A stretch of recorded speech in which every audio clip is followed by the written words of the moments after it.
2000. And I think that if the resources had been available, we would have got to that particular point, probably before the year 2000. But this did not happen.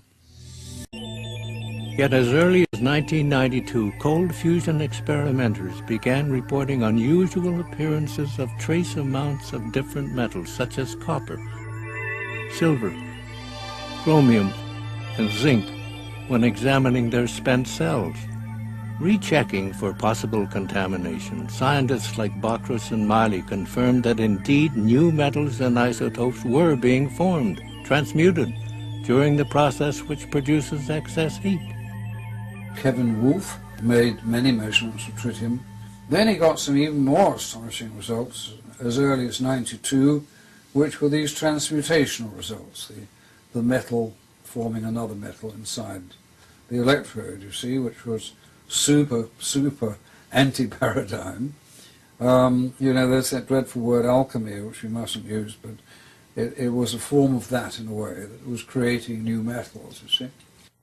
In Japan, Tadayoshi Omori and Tadahiko Mizuno at Hokkaido University have produced volumes of data under rigorously designed experiments showing the production of metals ranging from iron to platinum and beyond. The Omori cell using a tungsten cathode has consistently produced excess energy along with measurable amounts of transmuted metals.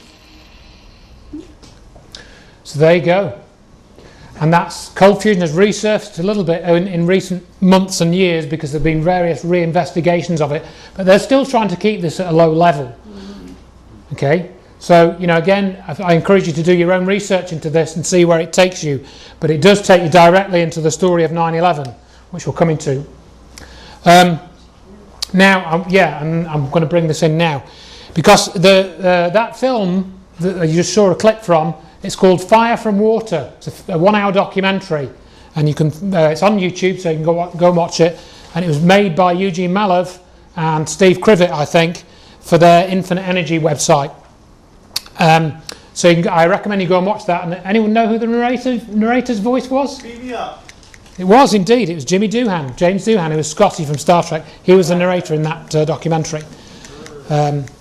Anyway, if you get Dr. Eugene Malov's book, which is kind of what that video, you know, that video was kind of a video of Malov's book, you will find that on 100 pages of his book, Stephen E. Jones is mentioned.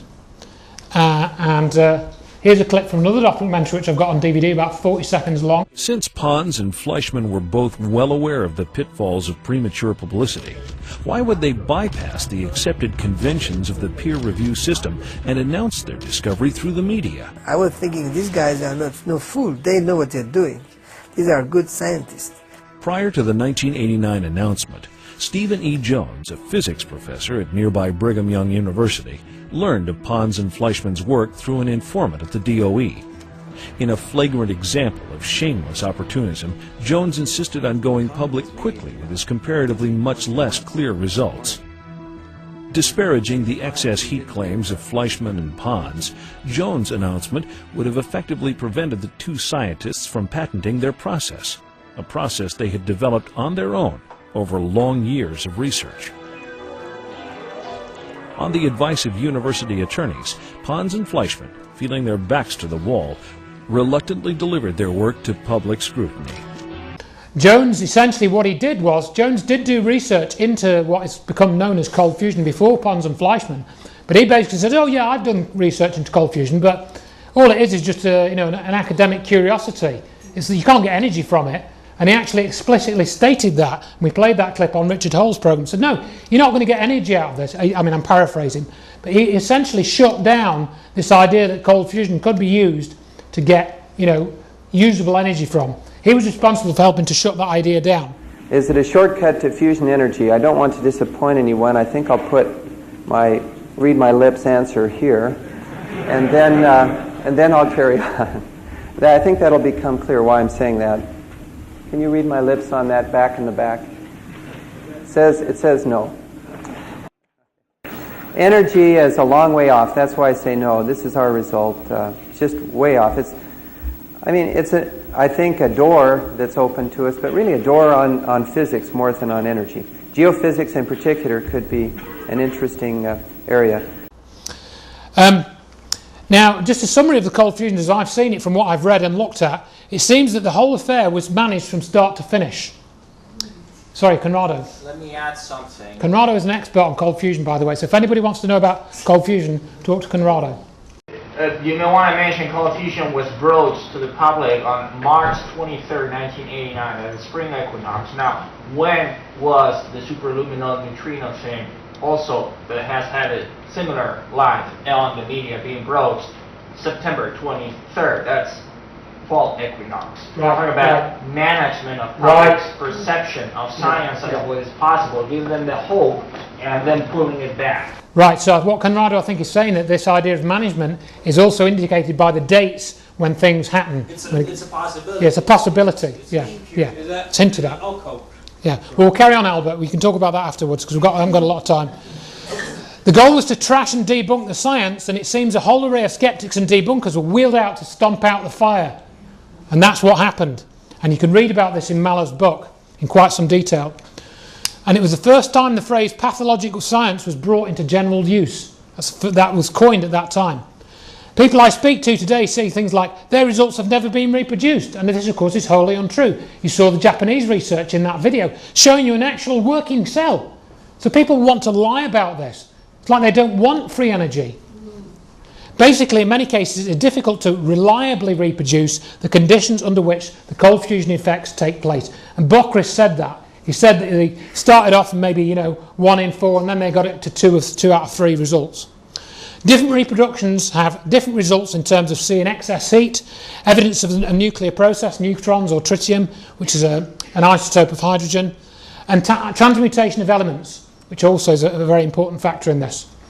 So Bruce De Palma, he was a brother of Brian De Palma, and he was a Hollywood film director. He had to leave the USA due to his research because of what he was doing with this N machine. I've got a booklet about this at the back there.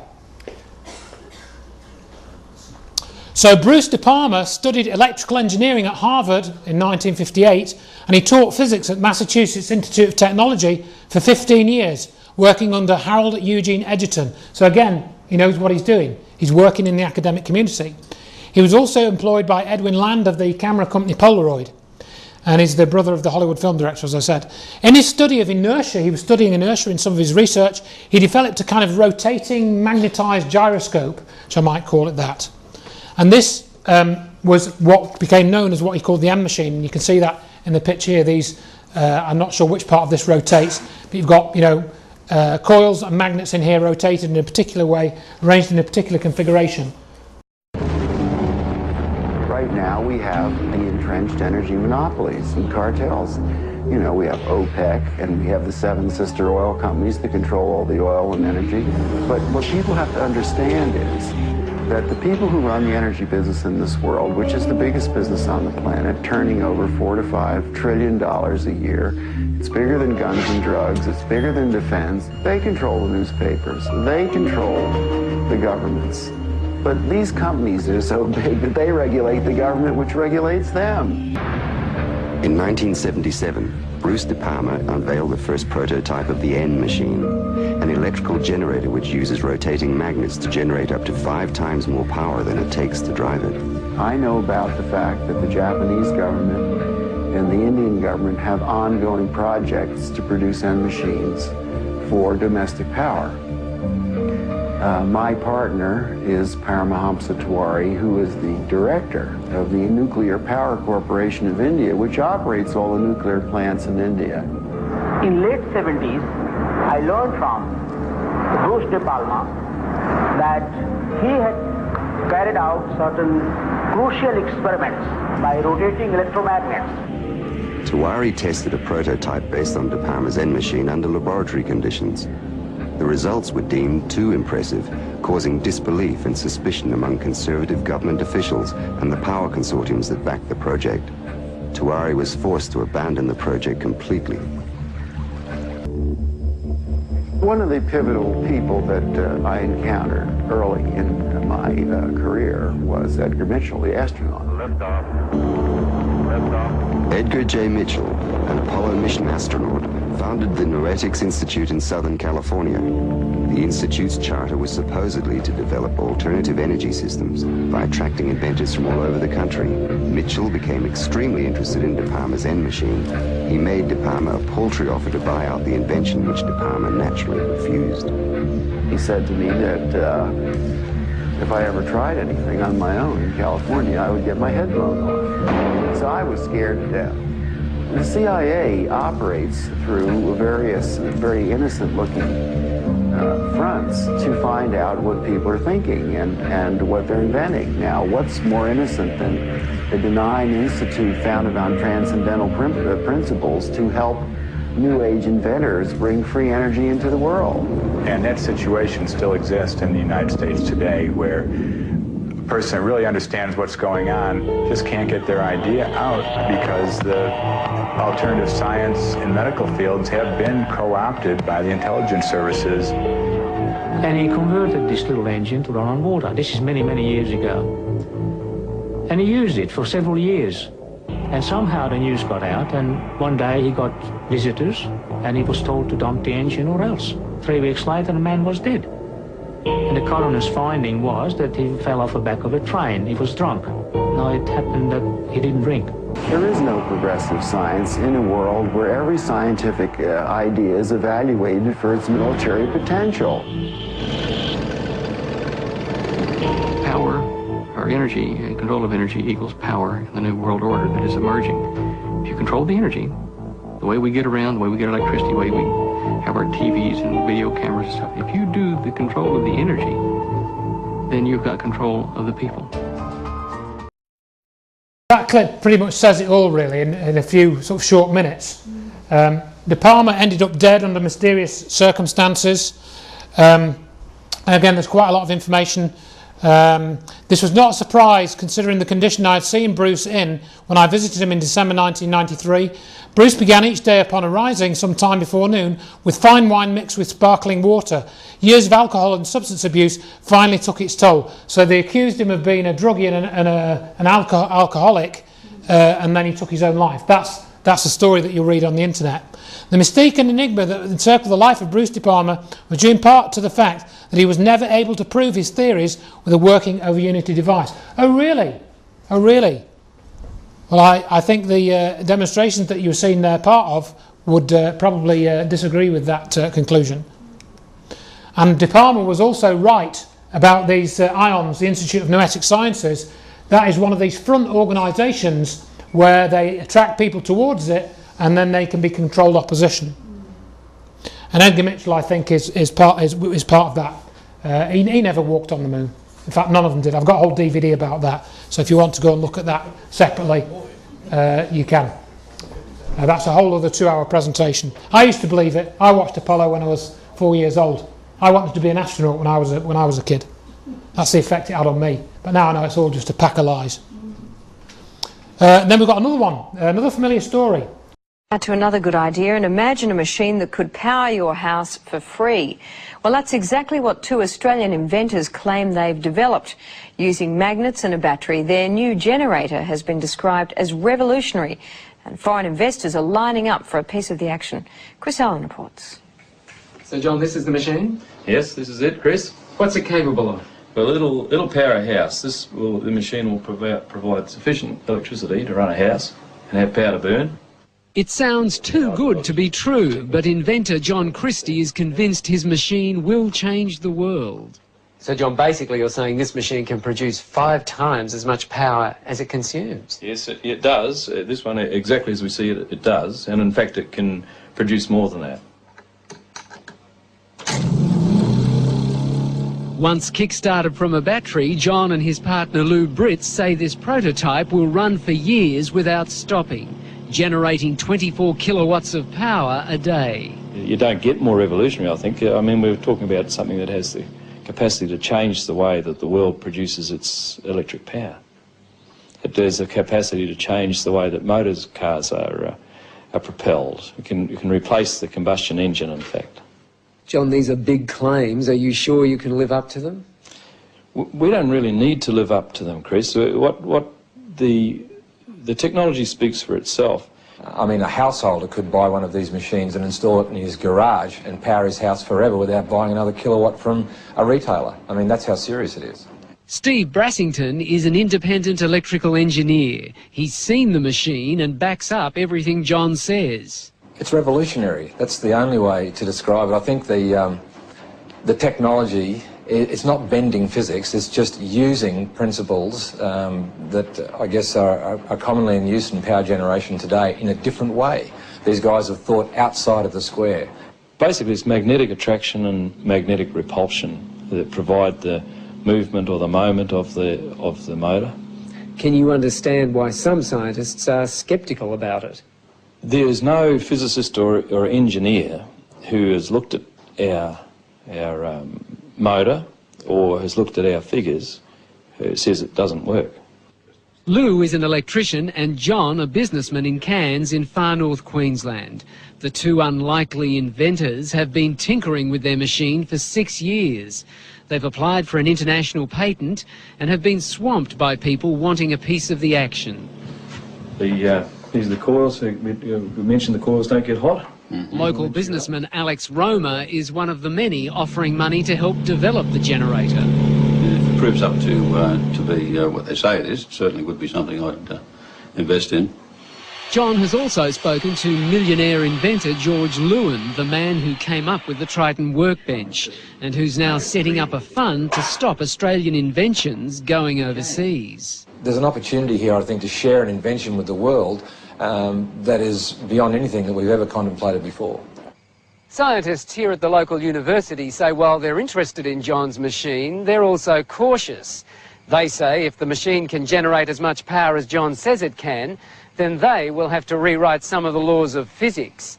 And they've urged people to be cautious about investing in it until the generator has been independently tested. Anybody who says it doesn't work hasn't seen it or hasn't looked at our figures. They haven't reviewed it. If they look at it, they'll all agree with us that it does work. John says the household generator should be available in a year and sell for about $5,000. If he's right, it will make him much more. And how much do you think your technology could be worth to you? I have absolutely no idea. We could be talking about millions of dollars here? Yes, I'd very definitely talking millions of dollars, but I'd hesitate to even take a stab at it. Good idea. That bit at the end is just classic, isn't it? Oh yeah, good idea. But that, I forget when that, I don't know if I put, yeah, they started this apparently, the first sort of came into public sort of knowledge around 2001. And I think that I forget when that broadcast was made. I should have made a note of it. I believe it was about 2007 when that news report was done. But now if you go onto their website, lutech.com.au, website doesn't exist. It's gone offline. Now what I found tends to happen, I'll probably mention this later, that all you need to do is various ways you can kill these projects. You can kill the inventor, that's pretty extreme. Yeah, or you can sort of basically make them an offer to develop it, and then you can wrap up the whole money thing in some loop, some financial loop, or you can send in the lawyers and somebody can say, oh, well, that coil that you used in your device, I actually patented that in 1983, so you can't produce it until that's all sorted out. You know, anything. It's easy to stop these things, and that's what I think has happened to this device as well. But then, of course, people then think, once it's been stopped, and you know, the language that's used in the news broadcast, oh, it's revolutionary and blah blah blah. People think, oh, well, they must have been mistaken, or they must have been trying to con people out of money. You know, when you don't hear about it again, the assumption then is the people or the technology, either the technology didn't work or the people were being disingenuous. Let's see. Yeah, the John Bedini motor. This is one that also appears to work, and this is something that if anybody has got their own workshop and ability to develop something, this is something you can fairly easily experiment with.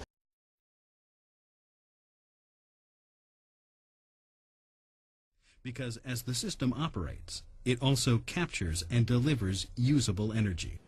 We had a little trigger signal from this battery over here, and that starts the motor, which we're going to do right now. And if you come around to this side over here, you can see over here, we'll slow it down a little bit. Over here, it's magnetically triggered on this side. Come over here. So each time one of these things goes around here, it puts a little trigger signal into these coils. And once we get the trigger signal in there, then what we can do is we can, each time this triggers, turns on and turns off, we can collect the charges that would normally be wasted. And of course they go into these banks over here, these capacitor banks, and then this is a timing mechanism here, which it's timed to be about once every second and a half or so, and makes contact here after we collect the charges. And then these capacitors here are dumped through this electronic switch here, and you can actually see the dump here. You watch it and it'll bounce up when it dumps. So if we slow it down a little bit so you can see it. See, it's bouncing around here. Each time that dumps down, the capacitor bank discharges into this battery. So this battery is going up. As this mechanism triggers here, these are coils. Okay, so the first thing that happens is it wants to repel the magnet like you see it doing here. Okay, it's because it's turning. But these are tri-Fowler wound coils, meaning that they work like a transformer, but it's not exactly a transformer because they're one-to-one. So the only thing that can go through this transformer is the radiant spike. And the radiant spike is collected in these condensers. And if we put the meter on it here, so you can watch it, you can watch how the spike is collected. You see? Goes up and down because it's charging and discharging. Now watch, we'll switch condensers. And this one will charge slower.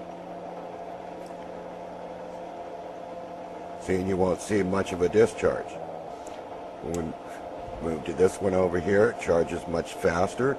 When you hit that battery with a radiant energy, the battery takes the energy from the vacuum in the chemical process and converts it to something that's usable at a later time.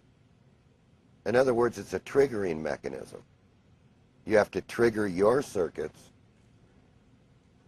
to produce a radiant spike, and then the radiant spike, when it hits the chemical action, sucks the energy from the vacuum. And that's what's charging the battery. Breaks it off. After radiant charger charges batteries, it's a little more difficult to charge with a conventional charger. Takes a longer time after that.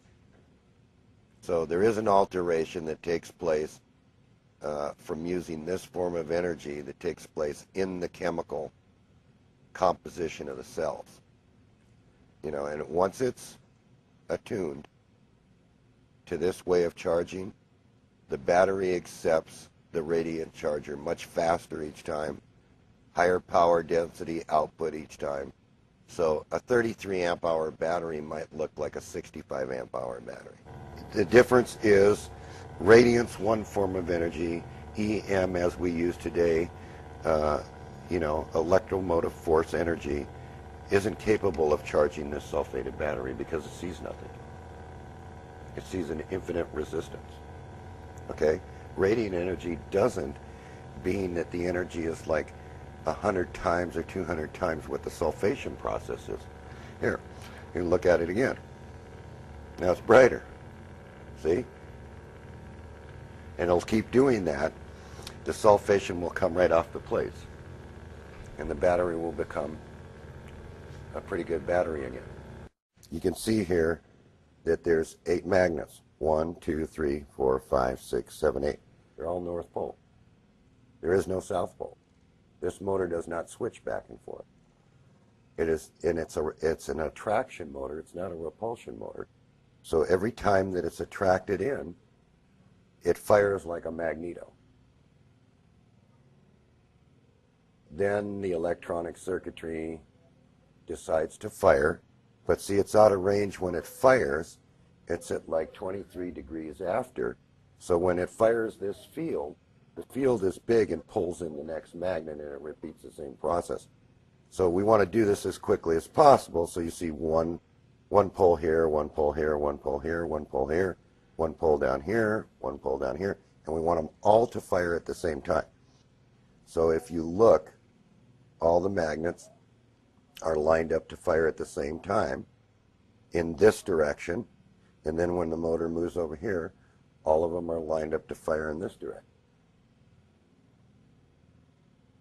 Once we do that, this is what we can do. Then we got a self